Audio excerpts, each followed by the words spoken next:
This week's a bit different.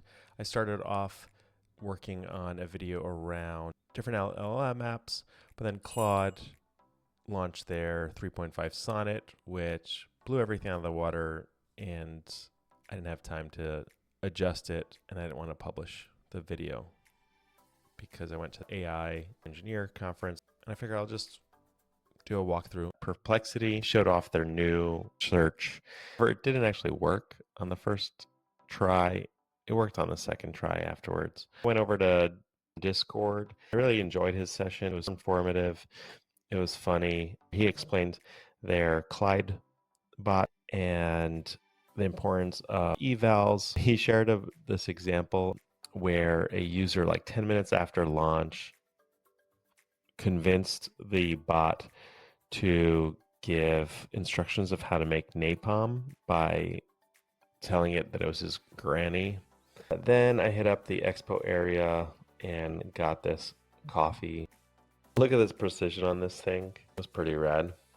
Then I got these donuts and coconut water.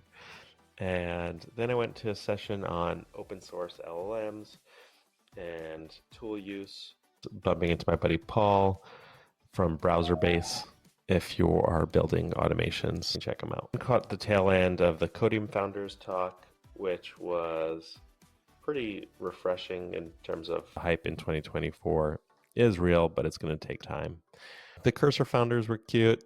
I love that they both said nerd snipe. So here on the first slide, this is to set up kind of the problem that we're nerd sniped by. Like to comment on is sort of a nerd snipe. I don't think that was planned. I think they're just hang out with each other a lot.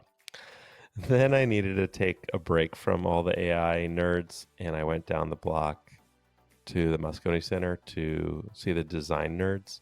I joked on Twitter how this was SF's Barbie Oppenheimer moment.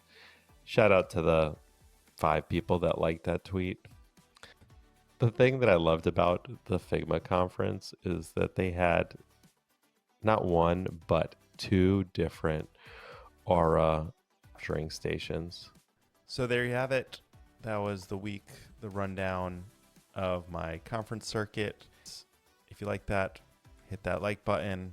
Next week, I'm going to talk about some apps that I'm playing around with.